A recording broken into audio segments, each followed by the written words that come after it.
Assalomu alaykum, mening kanalimga xush keldiңizlar. Dәрумендерге бай малинаның qaynatпай холодильникта сақтайтын свежий вареньясын жасаймыз. Малина вареньясын қантын бірге бір саламыз. Менде 1,5 килограмм малина болған.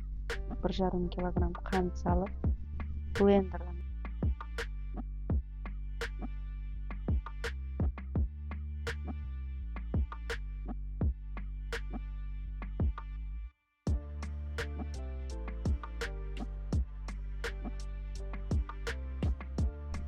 малиналарымызды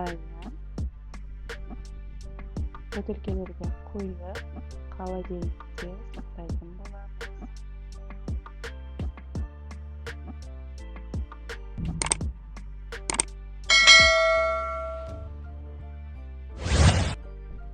Малина вареньясını осылай қантқа араластырып, мясорубкадан өткізіп алса да болады.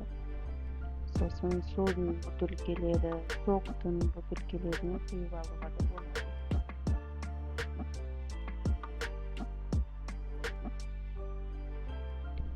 Видеоның соңына дейін менімен болғандарыңыз үшін рахмет.